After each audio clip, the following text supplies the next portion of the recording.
All right, welcome back. You have reached Larry Hoy, biker rider legend, and this is the First Chapter podcast. Welcome back. It's been a while. So, to stay up on all these podcasts, be sure reach out to me on Facebook. You'll find me at Larry Hoy Author, or on YouTube, Larry Hoy First Chapter podcast. Subscribe, friend me on Facebook, subscribe me on YouTube, and you won't miss an episode. First Chapter podcast. Let's get started and find out who's up. Hey, fantastic. Thanks for stopping by. So this week on First Chapter, we've got Fated Bonds by H.C. Playa and the team from Pro Se Press. I was out there with them at the Memphis MCFC Comic-Con and had a grand old time. And they set me up with this book, so fantastic. Let's get started. All right, so Fated Bonds and Urban Paranormal. You know I love that kind of stuff. Let's see what we got on the backside, shall we? Boom. Tala Neal lives with one foot in the world of magic and the other squarely planted in the mundane. The veil of sorcery maintained for so long by magical races has been stripped away by technology and silence and science. But old habits die hard. As a mage, Tala fell under the designation as human, which granted her more protection, which was precisely why she became a cop. Others needed someone that would pursue justice no matter who or what they were, human or anything else. An accidental late-night encounter with a rogue werewolf nearly ends Talia's life until another one comes leaping out of the woods and saves her life. Her savior's wounded in the process, leading Talia to make a rash, possibly dangerous decision that will forever change her life. She takes it home. The werewolf, Alexander by name, is a protector of others from the rogue lions who have given in and embraced the darkest part of their bestial nature. He and Angela have formed a connection, one that leads to passion and children. Having carved a life out of the world of magic and motherhood and monsters, human and otherwise, Talia finds herself assigned to work with a lichen woman, Angela, who has a deep connection to Alexander. She also catches the case of a lifetime on the trail of a maniacal vampire wizard hell-bent on turning all the races against the lichen kind. Talia's hardest battle may not be against the twisted Morcardi, but against everyone else from killing each other before they can stop him. An adrenaline-infused urban pulp fantasy from H.C. Playa, author of the Crossroads of Fate series, Fated Bonds, and lures into a whole new universe of magic and madness, the first book of the Other series from Pro Se Productions. All right, let's get started.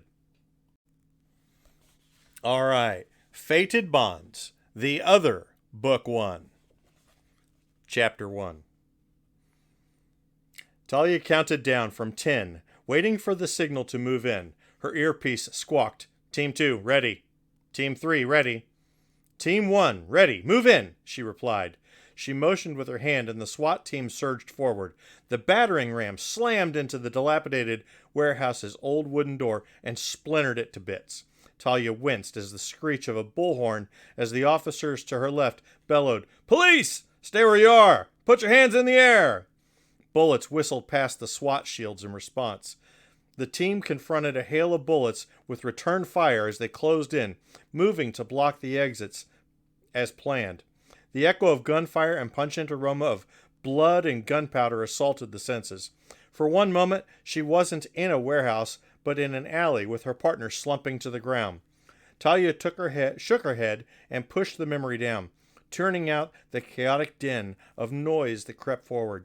Staying low and moving from one stack of pallets to another, she paused only long enough to let her eyes adjust to the low lighting pierced here and there by the police flashlights and spotlights.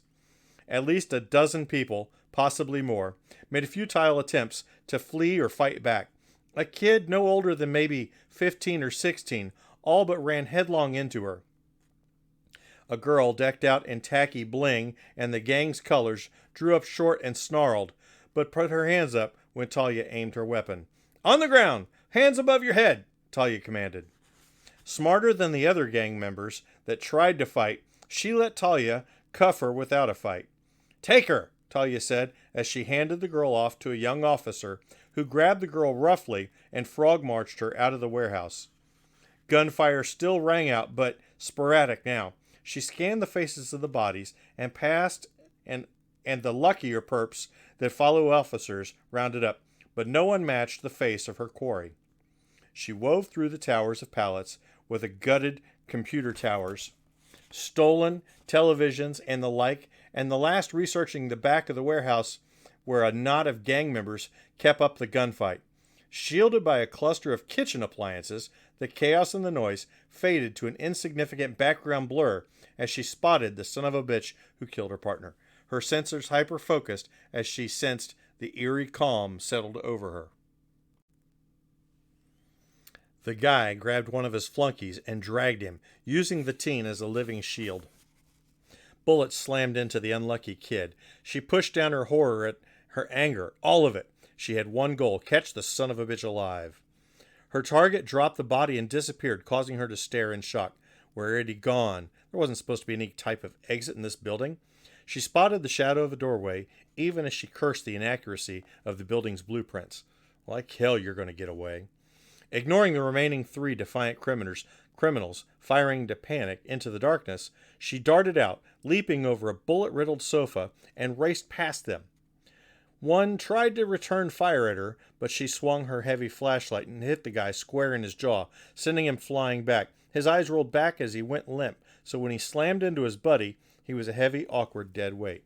The guy stumbled, trying to untangle his limbs, and succeeded enough to get a shot off after her.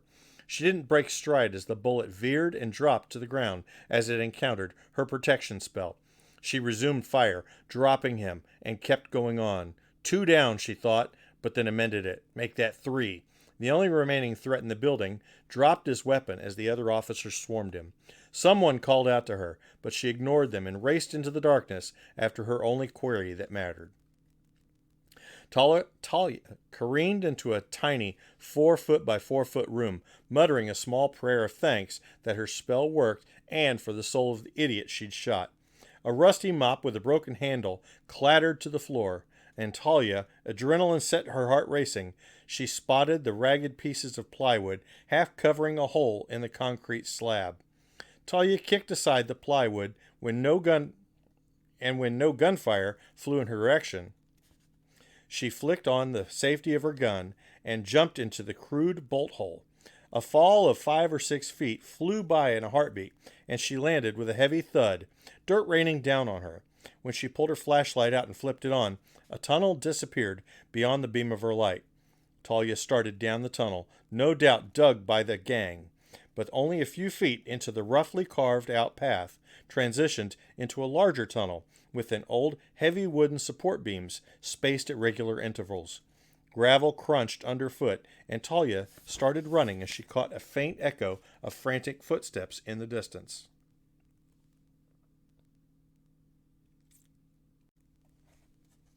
Clever bastard. I forgot about the tunnels. She passed an old rusted pickaxe with a broken handle and a miner's helmet long abandoned.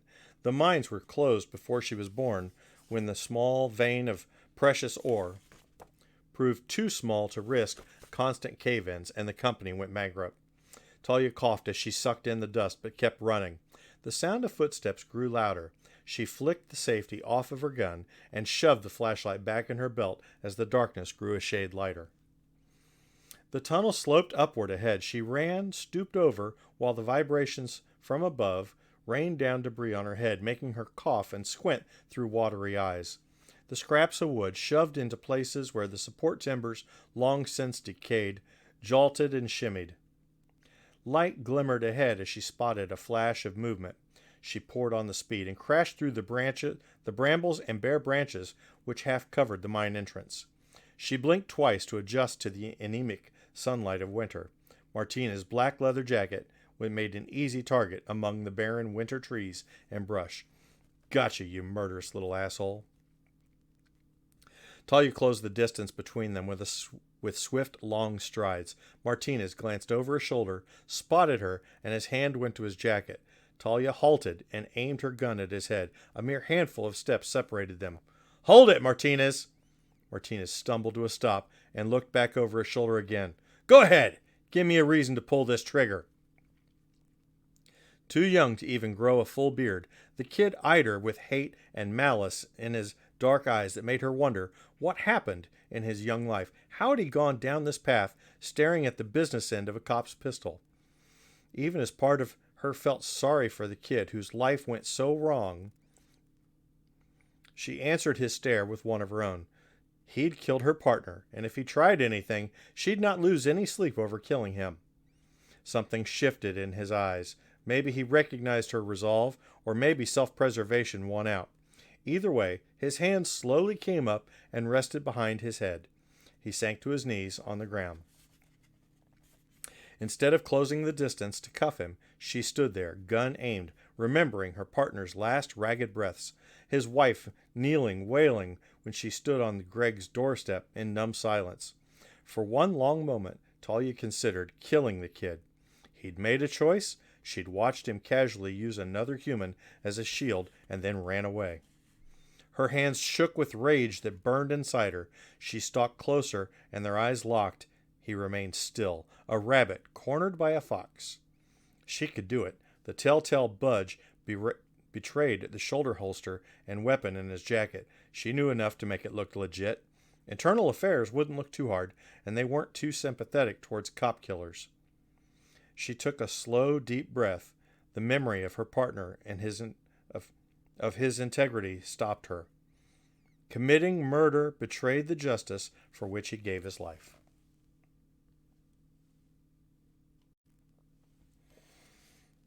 Talia reached into Martinez's jacket and disarmed him, then circled back behind Martinez and cuffed him.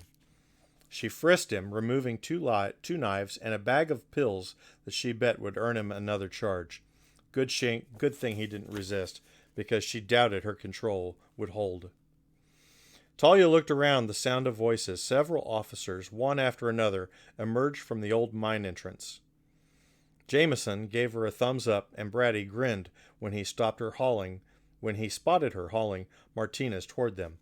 A junior grade officer, fresh out in the caddy, judging from his baby face and spit-polished boots, approached her. "You got him, detective?" She didn't know the officer's name, and his body armor covered his nameplate. "Yeah," she replied. She yanked Martinez forward, and she shoved him toward the bevy of police cars in the warehouse parking lot. The junior officer followed her, so she handed Martinez's weapon and other illicit goods to him. "Here, bag this for evidence." What you did was against regulations, ma'am. You broke rank. You could have been shot," the junior officer replied. Talia halted, jerking Martinez around so hard he whimpered. She turned to face the junior officer. "If this asshole shot your partner, would you just sit on your butt and let him get away because of protocol?" The young man blustered and looked to the ground. He stammered. She turned and hauled Martinez with her before the guy could spit out some stupid excuse. Maybe he didn't know Greg was her partner, but only a fool walked up to a senior officer and lectured on protocol. Until his badge earned a few dents, he wouldn't have a clue, and he wouldn't want to do what he wouldn't do in her situation.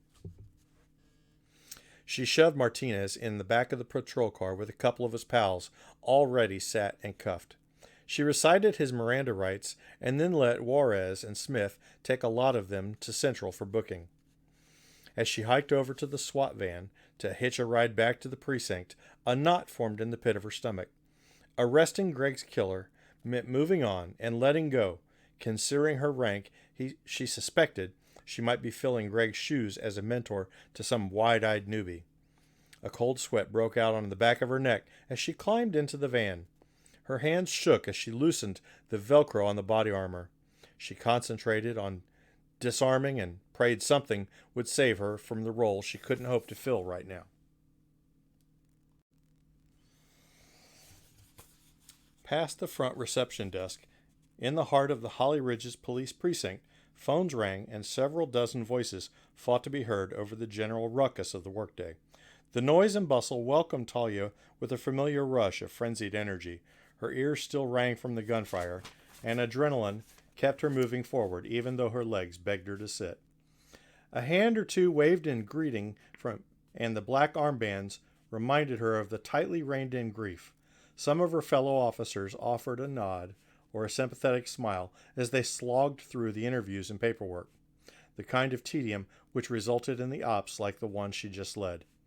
A handful of officers avoided eye contact, and she wondered if they thought the curse of the losing a partner might be catching, or maybe like they didn't know what to say. She beelined past the intake desk where the beat cops hauled in punks and thugs for booking. She met the gaze of the perps brave enough to look her in the eye, but her hard glare kept any of them from daring catcalls or whistles. A bored police officer sat behind a camera and snapped mugshots with plodding efficiency.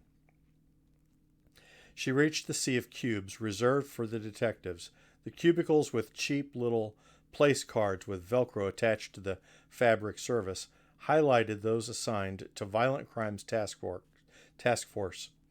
Unlike the larger cities, they didn't carve up the department into a dozen different little divisions. Aside from the traffic and internal affairs, everyone in the precinct handled everything, from simple assaults to burglaries to narcotics and homicide. The town was growing, and there were only 3 cubicles were marked by the place cards. Now, 10 handled dicier cases. In another 5 years, she figured they would have to recognize the whole damn precinct to handle the influx of crime and population. Kearney stepped out of the cubicle to greet her. "Those lowlifes booked, Neil?" His gut sagged over the belt, so he barely made it around his middle. What little remained of his growing hair was buzzed short. Flecks of icing dusted his tie as he popped in the last of a glazed donut into his mouth. He offered a smile. She returned it with a curt nod. She didn't mean to be grim, but Kearney understood. Retirement was around the corner for him, and the shadows under his eyes suggested it couldn't come fast enough, no matter how big of a grin he put on. "The lot of 'em are being processed and crying for their lawyers. I don't know about the others, but Martinez will spend the rest of his life in a cage." Kearney leaned against the cubicle and divider and raised his styrofoam cup in salute. "You did good, Neil. Greg would be proud." She could almost hear Greg's usual snarky comment. "Of course Neil good. I trained her, didn't I?" Talia hid the pain of her loss behind a stiff nod. "I did the job. He wouldn't have expected any less." Kearney patted her on the shoulder with a beefy, awkward hand. One of the good old boys, he hadn't been overly accepting of a female detective, but unlike some of those types, with her record spoke for itself. He at least tried to make overtures of camaraderie. He chugged the remainder of his coffee and tossed the cup in a wastebasket. "Well, I got a lead on my B&E. Gotta go." Talia nodded and made a shooing motion. "Gotta go. Piles of paperwork to do." Kearney grimaced. "I hate that shit. Later, Neil." She walked to the cubicle, a tight band of grief crushing her chest. Without Greg at her side, backing her up and guiding her, mentoring her, or inviting her over for dinner with his wife and kids, a gaping hole existed in her life. He'd been dead for less than a month. In the middle of the investigation, the captain had not assigned her a new partner, but that had to happen.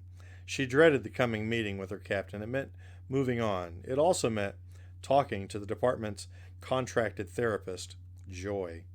She reported for the mandatory visits immediately following his death because she refused to be benched. But more appointments marked on the calendar on her desk in ugly red scrolled notations. She sighed as she sat down. The therapy helped. She knew it did, but you had to be ready to face certain things, and she wasn't. Not yet. The adrenaline in her blood fizzed and crashed to nothing. Too many sleepless nights, too many days filled with caffeine and food no one would ever describe as proper meals, as discarded candy wrappers in the trash attested. Her computer screen lulled her to a vacant stare for a solid minute before she shook her head and refocused. She grabbed a power bar and an energy drink from the stash in her desk to stave off sleep and hunger. A few quick keystrokes logged her into her terminal. She attacked the paperwork with as much fervor as the month's investigation and final takedown. Talia refused to let Greg's killers walk away because of some stupid technicality a lawyer found. She saved her file and sent triplicate copies to the printer just as her desk phone rang. She sent the digital copies to where they needed to go. Theoretically, they were supposed to be an entirely digital, but someone was always misplacing files, accidentally deleting, and Lord knows what else. Half the department could barely work computers, and the other half didn't know how to properly file paper copies. At least the interns were never lacking in grunt work. Talia managed a weak smile as she answered her phone. Detective Neal here. Detective Neal, this is Kara. Yes? Jan stopped by earlier to thank the apartment, and you in particular, for bringing in her husband's killer to justice. Talia closed her eyes. Janice's face, crushed with grief and accusation, filled her mind. She supposed Janice has visited as an apology. Internal Affairs cleared Talia of any blame for her partner's death, but that didn't remove the survivor's guilt. She understood Janice's anger. How could she not when the same accusation ran through her own head? Every night she closed her eyes and the op replayed in her head.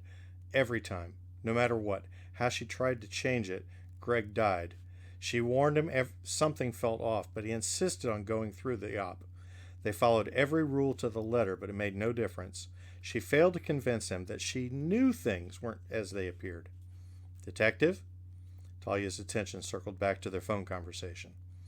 I heard you, Kara. I'm just finishing up the paperwork to make sure the perps stay in a cell where they belong. Good. I also called to remind you that your appointment with the captain. Okay, thanks. I'll be there in a minute. She hung up, shrugged off her computer, and rising from her desk, she rolled her shoulders, trying to ignore the lead blanket of exhaustion that made even her hair hurt. She snagged her paperwork from the network computer. Separating the collated copy, she skirted past a couple of beat cops, heatedly discussing something, and a few loitering civilians.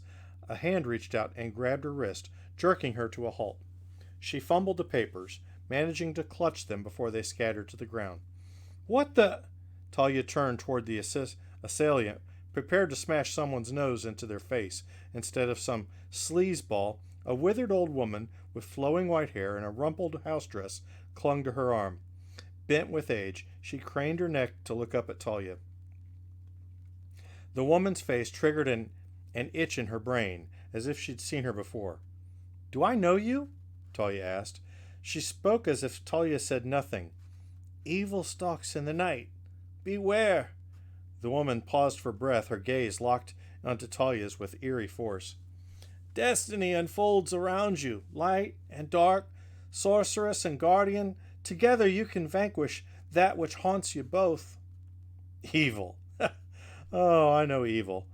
Danger on a first-name basis. Kick their asses daily. Nonetheless, a shiver of unease traveled through Talia, and the hair on the back of her neck rose. The thud of running feet made Talia look away from the old woman. A frazzled young woman wearing a beat cop's uniform ran towards them. Oh, thank God you found her, the woman said. She stopped and caught her breath. She turned to the old woman. Nana, you gotta tell me before you wander off. Dear, she offered Talia an apologetic smile. Sorry, she came for a visit. I hope she didn't bother you. She gets caught up in her visions sometimes. She gave a wry half smile. Usually at the most inopportune times. Talia wanted to snort and brush it off like the woman in front of her. Talia's birthright robbed her of that luxury, one which could spot another with unerring accuracy. Great. Just fucking great. She didn't have time for seers and prophecies. The regular world filled her days with enough craziness. The older man held up a hand in an apologetic manner and offered a fake smile. Standard NHSA procedure, Detective. I'm sure you understand. She returned his saccharine smile with a curve of her lips that probably looked homicidal given her mood. While she understood that the witch hunts of the past had destroyed families and left bloodlines to fend for themselves or utterly ignorant of their roots, she didn't excuse the choice to weaponize magic. With the rising acceptance of its reality, the government recruited rogue wizards because they didn't know the rules. In her opinion, hedge wizards and witches and wizards were less dangerous on their own than trained as the government hitmen which violated white magic's do no harm vow. The silence stretched out uncomfortably until Talia walked over to an old, dull brown office chair and sat with all the grace of a nonchalance she could muster after 4 hours of sleep in the last 72 hours. She turned to her captain and pretended the two men didn't rate her acknowledgement. "You wanted to see me, sir?" Behind the large, cluttered, solid oak desk, Wellington also took his seat in a well-known executive chair. A twitch of his lips betrayed a smile quickly suppressed. His shoulders relaxed just a notch. She didn't think that the agents noticed his tension melt away, but she did. Wellington didn't fear much, but the NHSA had that effect even on the bravest ordinary human or not. The whispers of what they could do were the stuff of nightmares. Wellington, with his short stature, almost waffish physique, perpetually wrinkled attire, and the afro he rocked despite receding hairline, contrasted like the proverbial night and day to the agents hovering outside his desk. The juxtaposition made her feel the surge of warmth for her captain. He ruled with the department with wisdom and discipline rather than terror, that he believed in justice. He didn't tolerate ineptitude or corruption. More than one cop's career ended because he knew they weren't fit to be an officer. It was also probably why he'd never promoted above his current position, because she'd angered the few people not allowing things to slide. "Sit down, gentlemen." The older one, Agent Matthews, pulled up a metal-framed vinyl chair and sat down, wearing a false, cheerful expression as if they were all great friends. Williams remained standing until Matthews shot him a glare. Matthews opened his mouth to speak, but Wellington preempted him. "Your excellent record with the department has come to my attention of these gentlemen." Talia checked her smirk by hiding and biting the inside of her cheek. "Is that so?" "You're registered witch in law enforcement. The agency likes to keep an eye out for talents," Matthews said. A testament to his years undercover when he was a young man, Wellington didn't bite an eye at the revelation. The registry was new, even though mandatory. Plenty of people found ways to avoid it, but as a cop, she didn't want to take the chance on tanking her career because she failed to register. It wasn't publicly accessible, thankfully, so she wasn't required to disclose her status, and that wasn't something she wanted chatting about. Matthews continued. "You graduated top of your class, both of your university and the academy.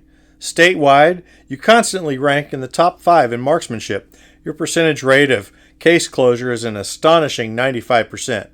You're trained in martial arts combined with the fact that your family has practiced the craft for generations. Well, you're an ideal candidate for NHSA." Matthew sat back and folded his arms over his chest. He smiled, and Talia wondered if he expected her to like the fact that the government kept tabs on her.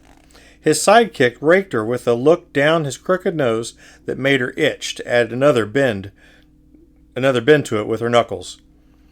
Instead, she returned Matthew's smile with a saccharine one of her own. Then she turned to Wellington. "Would you like to tell him where to shove the offer, or shall I?" Wellington coughed, but he didn't quite disguise the laughter. Williams bolted to his feet. "I think we're done here. Her kind didn't appreciate what we do." Matthews eyed her for a minute, before also standing. He took out a business card and held it out to her. "In case you change your mind." He held up a hand, stopping the caustic retort with the tip of her tongue. "I've got a pretty good idea what you think of us, detective, and a lot of it isn't far off the mark.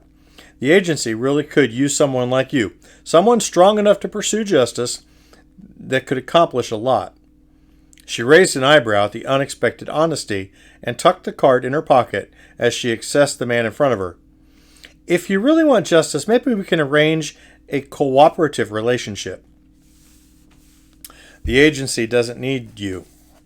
Matthews cut off his partner with a snarl. "Shut it, Williams." Williams opened his mouth to argue, but Matthews didn't let him get a word in. "Don't forget, I'm your superior. Now take a hike. I'll see you at the car." Williams stalked out of the room with murder in his eyes as he passed her. Once the door closed behind Williams, Matthews said, "Sorry about that. He has more brawn than brains." Talia smirked. "I won't argue with that assessment." "You want to know if I'm after justice?" "Yes." He sighed, weariness etched in his voice. "But the agency keeps me on a short leash. You remind me of myself back when I first got into this gig. Off the record, I think you're making the smart choice." He held out his hands, and Talia accepted, grasping it in a firm handshake. "They haven't ruined you completely, Agent Matthews." Agent Matthews withdrew his hand and made a shrugging motion. "I know you don't have to report all your cases to us, but I have access to information that you don't have, and we're authorized to do things you really don't want to know about. Keep that in mind." "I will, but your flunky better be on good behavior if we ever work together." Matthew snorted. "He doesn't know the meaning of good behavior.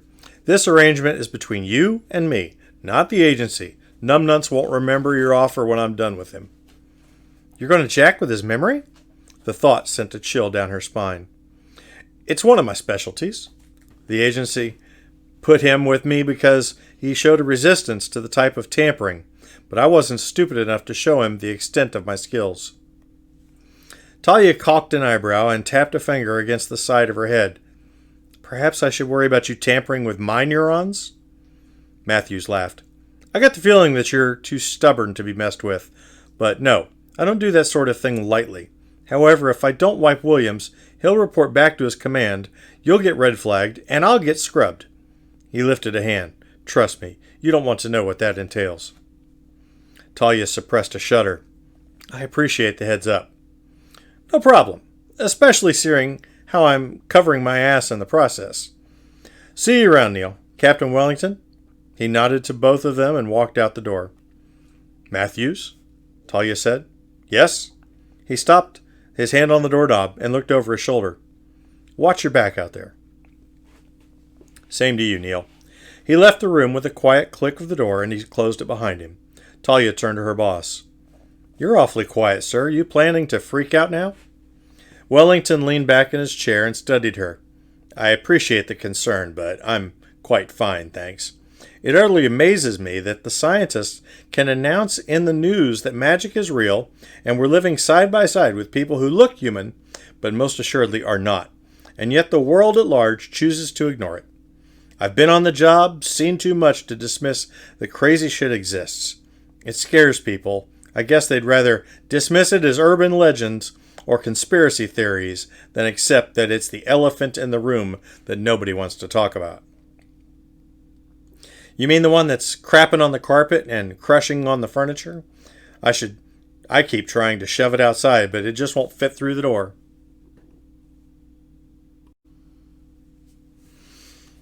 Wellington barked a laugh. "A good one, but you won't have to sweat. Your secret won't leave this room. There's a few mages and shamans alike in my family tree, so I know most like to keep a low profile." "Thank you, sir. All it takes to change public opinion is one spell gone awry, as a few hundred years of witch hunts taught us. Do you practice the craft, sir?" "Nah, I haven't the knack for it, but I can sense when someone else casts a spell. I must admit that's what threw me. You've been serving in this department for going on 6 years, and not once did I catch a ripple of magic." Talia shrugged one shoulder. "I rarely employ magic on the job. I admit to using shielding spells a time or two, but that's about it." She didn't mention promotions of danger as a technicality that belonged in a whole different can of worms. She didn't possess the kind of abilities that went with the stereotypical crystal ball and jangly bracelets. But every once in a while, a feeling in her gut settled in and told her to shut up and pay attention. Wellington steepled his fingers and tapped them against his chin as he gave her an accessing look over the rims of his glasses. Talia squirmed in her chair under his intense stare. "Why do I get the feeling that you're cooking up a scheme?" He smiled, a slow grin that made the corners of his eyes crinkle. "Because You know your captain. You're a damn good cop, Neil. I want this department to be the best in the state. Hell, the best anywhere. If I have my way, it's 10 years since all this crazy magic shit went public and the government formed NHSA. Have you noticed anything in the last few years? She considered his question after a minute and realized what he meant. People, human or otherwise, are getting sloppy about hiding magic. I used to never see anything other than the mundane stuff unless it involved a total newbie, in which they usually don't have enough power or resources to pull anything out that could be explained rationally, even if it was a bit of a logical leap. Now I run into the stuff at least once a month that pings on the magic senses. Exactly. The city council would rather call in NHSA to deal with anything out of the ordinary. But the mayor and the commissioner think we should have people to handle it in-house. Each precinct has been tasked to figure a way to handle out all the big stuff ourselves. If we call in the big brother every time something paranormal is involved, we'll just give them more power and their oversight is lacking. Last thing we need are people up in arms over the constant NHSA presence. Talia leaned forward in her chair as she sensed that maybe she had an out to the monitoring gig she desperately wished to avoid. She nodded. I agree. So, how do I help? What do you want me to do? I have an idea. We're getting a transfer in next week from North Central. I think you should partner with him. I don't like the looks of this file. Something's off. You're going to find out what that something is. You're going to help me spot and assess any magic users on the force. The non-humans have to declare when applying for a job. So, unless we have an unregistered lurking around in the ranks, you're only going to find mages like yourself. The ones that are good cops. And I want you to refer to me. I'll see if I can't set up an informal ongoing op of sorts to handle the paranormal stuff. She sat back, not certain if she liked the role Wellington described. You want me to be a snitch? No. I want you to observe. If a cop's going above and beyond to hide any ability, I don't want you digging. Leave them be. If they use magic or talk about it casually, then we tap for a discussion.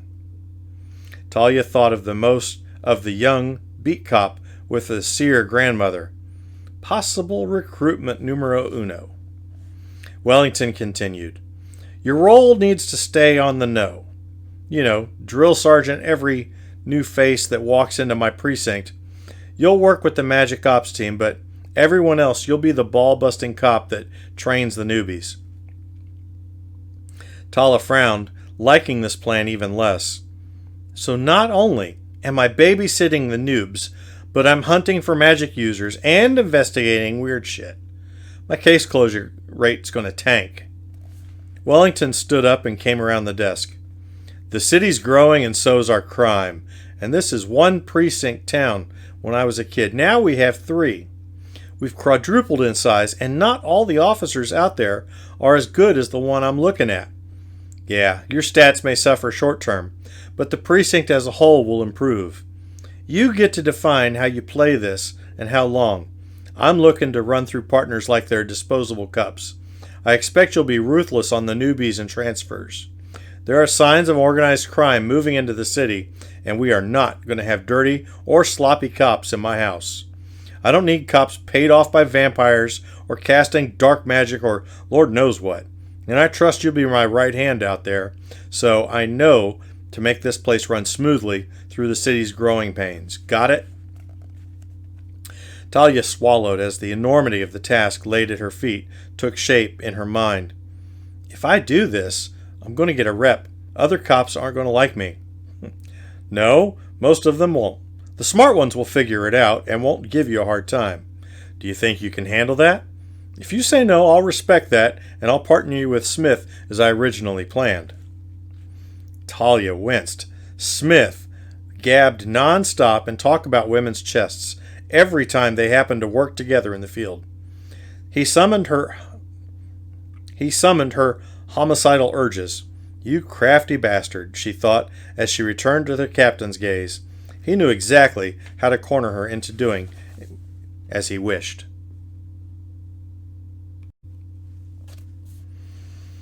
The minutes ticked by in silence as she considered his proposal. The revelation she came to surprised her. She had obviously no problem with it. She didn't want to get close to a partner, not now and maybe not ever again. Most of the cops out there respected her, but few rated as friends. She offered her boss a wide grin. "So when do I get my inner bitch out to play?" Wellington returned her grin with one of his own. "Before you start playing drill sergeant, take a week of personal time. I fudged the rules after Greg died. You should have taken mandatory mental health time then. Take it now. Sleep. Go shopping. Hiking. Eat 10 pounds of chocolate. Get laid. Whatever it takes to get you back in gear and not looking like a walking dead. Keep your appointments with the department shrink, and that's what he gets paid to do." He waved a hand, dismissing her as he circled back to his empty chair.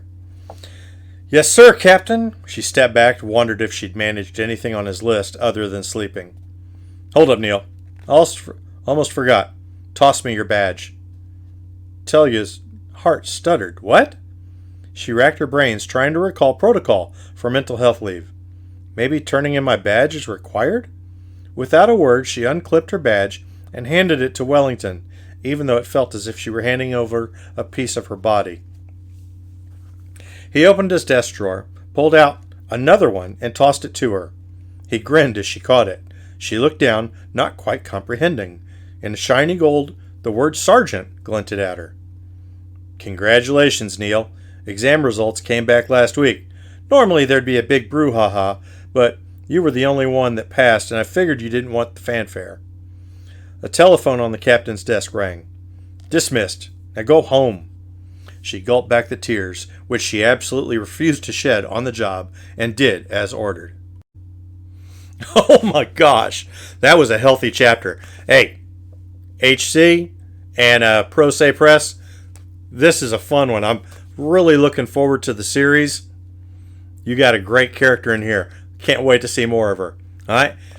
If you guys found this generous, look out there for this is the Fated Bonds, the other book one. Tell HC and Pro Se that I said hey, and I'll see you back here on next First Podcast. Hey, thanks for staying. Like I said, this is Larry Hoy, biker rider legend, and you've reached the First Chapter Podcast. Stay up on it. Find me on Facebook, Larry Hoy Author. Go to YouTube, Larry Hoy, First Chapter Podcast. Subscribe, friend me on YouTube. And a great way of supporting me is on Amazon. Ba-doom. You've got my books out there, A Bullet for Shooter and Demon's Kiss. Pick them up out there and have a great time. Reach out to me on Facebook and I can send you a signed copy. Anyway, thank you very much, and we'll see you next time on First Chapter Podcast. Later.